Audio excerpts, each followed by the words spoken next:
Oh, and away we're bound for the mountain, bound for the mountain, bound for the mountain. Over the mountains, the hills, and the fountains, away with the chase away. Roll over, see him, roll over, catch him, over the mountains, the hills, and the fountains, away with the chase away. Well, one time there was a little boy whose pa always went out hunting at night. He'd hear those hounds baying all night long, and well, he'd want to go too. But every time he asked his pa if he could go, his pa would say, "No, you're too little and your legs are too short.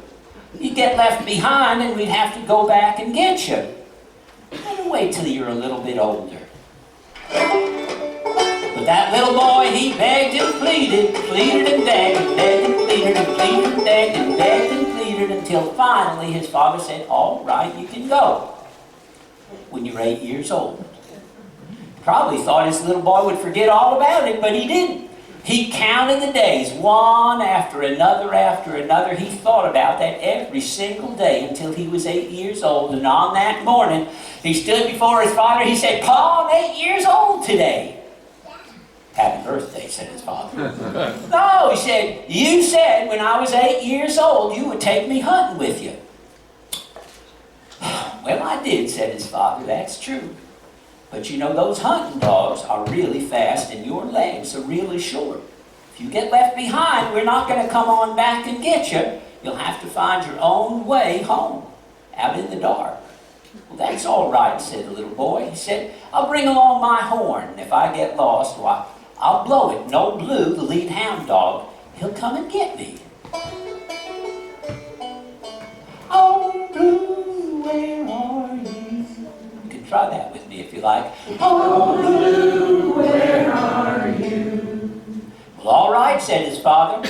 "I guess that's it." They shouldered up their guns and whistled up their dogs, and off they went. Out across the field, up the footbridge over Lick Creek. Met some other farmers and their dogs down in the holler, and off they went.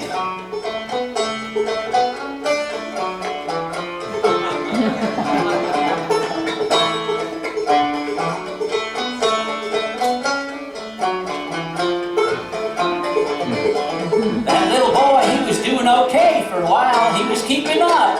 But then those dogs, they started to get that scent of that bear, and off they went, getting faster and faster. His legs were getting tired. His breath was getting out. And finally, he tripped over a log. He got up, and those dogs were way off in the distance. He couldn't hear them anymore. He looked around and it was all dark. He wasn't scared. He pulled out his horn and he blew for old Blue. "Oh, Blue, where are you? Oh, Blue, where are you?" And all he could hear was an old hoot owl. "Hoo, hoo." Some mosquitoes.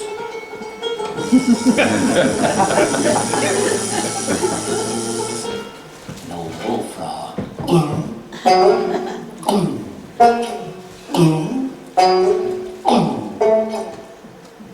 Took out that horn and blew it again. "Oh, Blue, where are you? Oh, Blue, where are you?" Way off in the distance, he thought he heard a little something. He said, "I think that's them. It's getting louder. They're getting closer. Here they come. They're coming around the mountain. They're coming to get me. Here they come." Away, we're bound for the mountain, down for the mountain, down for the mountain, over the mountains, the hills and the fountains, away with the chase away. Listen to the hound dog's heavy bass sounding right over the way. All night long till the break of dawn, barely the chase goes on. It's over the mountains, the hills and the fountains, away with the chase away.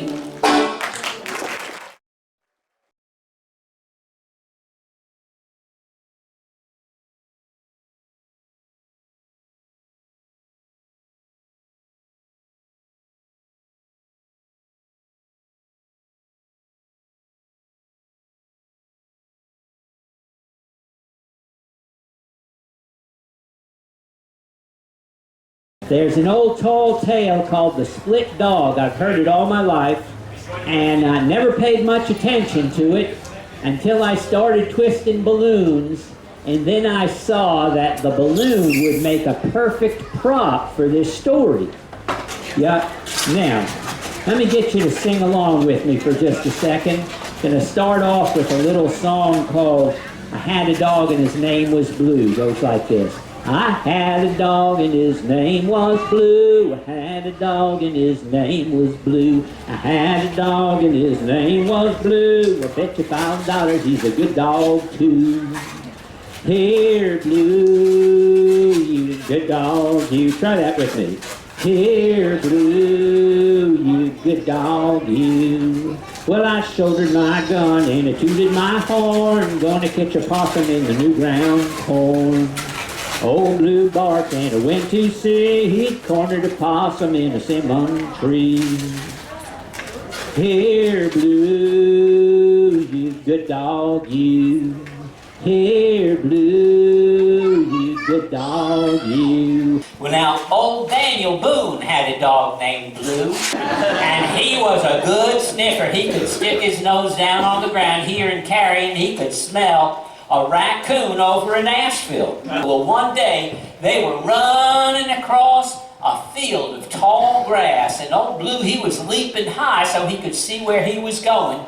And one time, he leapt up way up high into the air, and when he came down, there was an old sawmill blade hidden there in the grass. He came down right on that sawmill blade, cut him right in two. Front end slid off from the back end just like that. But Daniel Boone was always prepared. He had a little baggie in his pocket with super glue in it. He took some out, he slapped some on the front end, he slapped some on the back end, and then he held them together. Count with me to 5. 1, 2, 3, 4, 5.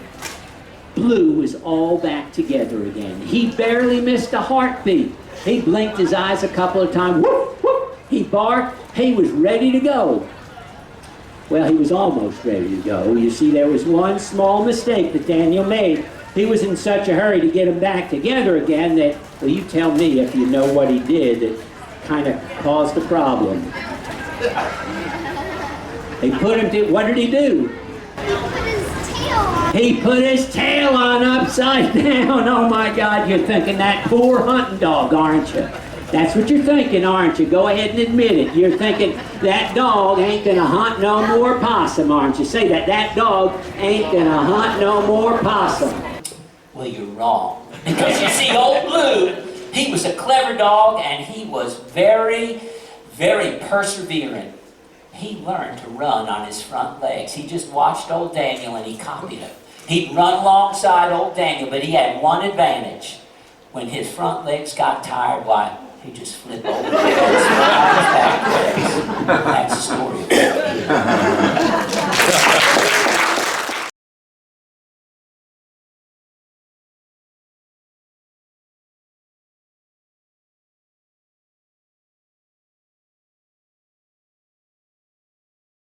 Now, we all know about recycling, maybe, how you use things in new ways, okay? Well, in the old days, when you got these big old holes in your blue jeans, like he's got, and your mama said, no more wearing those blue jeans, she didn't just throw those blue jeans out. She took the blue jeans and she cut out squares and shapes out of the good part of the blue jeans. She did that with all the leftovers for the clothes, and then when she got a nice big pile, she'd say, it's time to make a patchwork quilt. And she'd sew those patches together and she'd make something new out of those old things. Now, here are the motions. I want you to put on a pair of glasses for your grandma, because you know our eyes get old. On my grandma's, and probably the first place you need a patch is right here, because you're sitting on it all the time. So for patch, I want you to kind of hit your bottom. Patchwork, and for quilt, I want you to pretend you've got a needle and you're sewing, okay? On the grandma's patchwork quilt, let me see it. Squares of corduroy and silk, then green and blue, and yellow too on the grandma's patchwork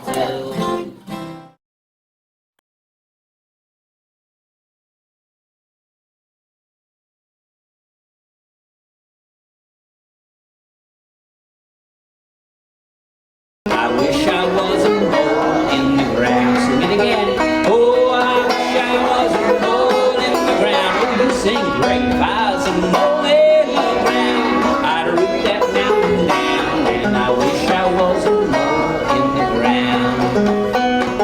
Now, the thing about these old songs is a lot of them were made up by just ordinary people like you and me and your teachers and your mommy and poppy and your grandma and grandpa. So I thought it's always fun to see if we can make up a verse to this song. All you need is an animal and a place that that animal is. Maybe what it does. Who's got an idea for an animal? Okay? A lion. Ooh. How about, I wish I was a lion in the den. If I was a lion in the den, what would I do? What would I do if I was a lion in the den? Hunt for food. I'll bring a zebra in. I'd what? I bring a zebra in. Bring a zebra in. Well, the lion's got to eat, and that rhymes. He's got a good sense of rhyme. Let's do that one. I say go with that one. I wish I was a lion in the den. Oh, I wish I was a lion in the den. If I was a lion in the den, I'd bring a zebra in. And I wish I was a lion in the den. Let's try one more. Anybody else?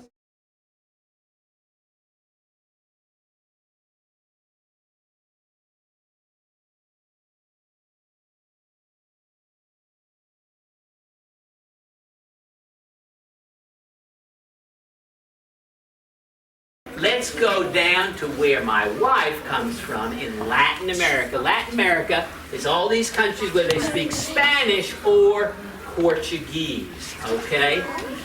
And I'm going to teach you a song called En la Pulga de San Jose. La Pulga is a market. There's lots of markets in Latin America. Here's a little food market, and here's a craft market. And there's my nephews in a Mexican market that has all kinds of things. This is a pulga, a big market with everything in it, okay? And here's the pulga in this book, which comes from Diez Deditos by Jose Luis Orozco, and he's going to buy some instruments, and you guys are going to play them with me. Okay, there's Jose Luis Orozco, and here's his book, Diez Deditos, 10 Little Fingers. He also has De Colores and other Latin American folk songs. We're going to play the guitar, the clarinet, the violin, el violin, and the cello, el violón, and finally el tambor or tun-tun, the conga drum. So this is in Spanish, but it's very, very simple, and I know that you guys can learn it. The song says, En la pulga de San Jose. Can you say that? En la pulga de San Jose, yo compré una guitarra. That means I bought a guitar. Here we go. Here's how it goes. En la pulga de San Jose, yo compré una guitarra. Try that with me. En la pulga de San Jose, yo compré una guitarra.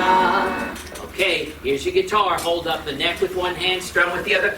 Ta-da-ta-da-ta-da, la guitarra. Ta-da-ta-da-ta-da, la guitarra. Then sing, by usted, which means you go to.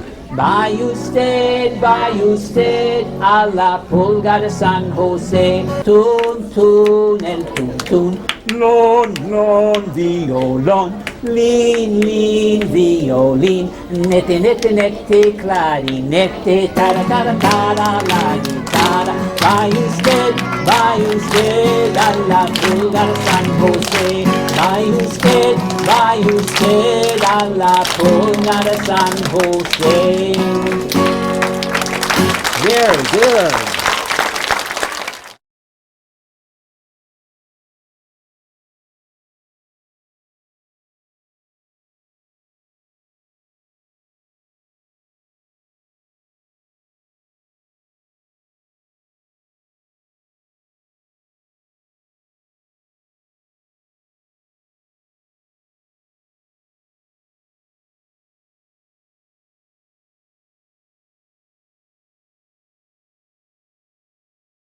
This song is called Waterbound and I Can't Get Home. You see, if you live way back in the mountains where there are deep valleys and it rains, that rain collects pretty soon in those valleys. It fills them up. That happened to me once when I was out in the mountains. I was singing with some kids back in a little community center way back in the mountains, and it rained and poured, and when I went to drive out of there, I got to that valley and the water was about this deep. I couldn't get through it. I was waterbound. I couldn't get through the water. Now I was lucky that somebody showed me a little back road up over the mountain I could get out. But if not, I'd have to just stay there overnight with one of my friends. And that's what's happening in this song. Now the chorus goes like this. Waterbound and I can't get home. Waterbound and I can't get home. Waterbound, I can't get home down in North Carolina. Can you sing that with me? Yeah. Waterbound and I can't get home. Waterbound and I can't get home. Waterbound and I can't get home down in North Carolina.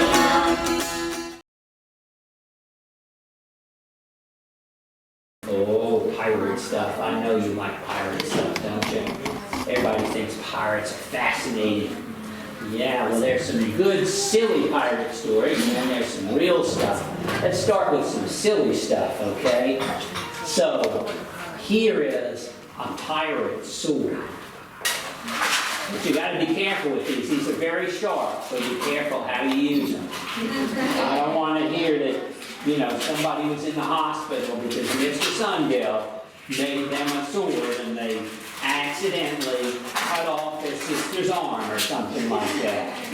You know what, I wouldn't believe it. I just wouldn't believe it. Somehow I know that these swords are not going to do that.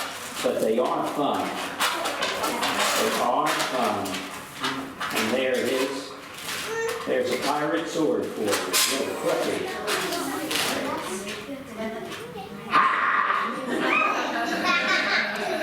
How many of you read How I Became a Pirate? No. It's a funny story.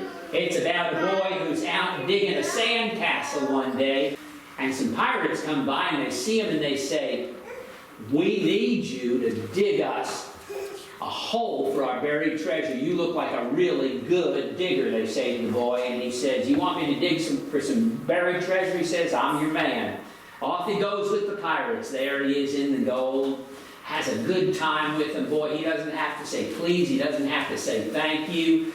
He can talk as loud as he can. He can reach across the table. He can shout. Boy, I'll tell you, it's one good time. At nighttime, before he goes to bed, he gets to have a pillow fight with the pirates.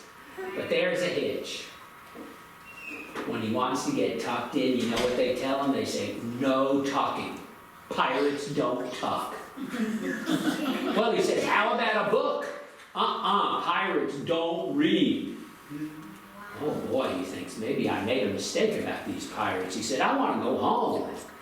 I said, "Well, you were going to help us with that buried treasure." He says, "Well, you're right." He says, "I know the perfect place for your treasure."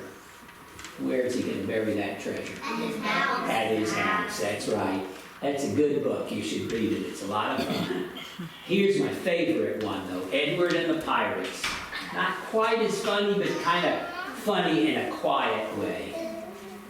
You see, Edward loved to read. And when he would read, he would feel like he was right in the story. That's one of the great things about reading. While he'd read about Joan of Arc, that he was defending her. He'd read that he was sliding down the rope to help out Robin Hood. Yeah.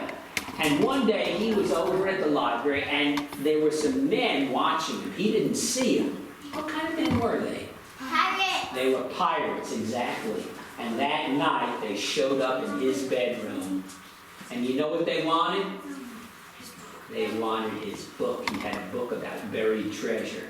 They said, "Come on, give us your book." He said, He said, "I checked that out of the library with my library card. You want that book, go to the library and check it out yourself." Well, they said, "Listen, we'll give you some buried treasure if you let us have that book." Nothing doing.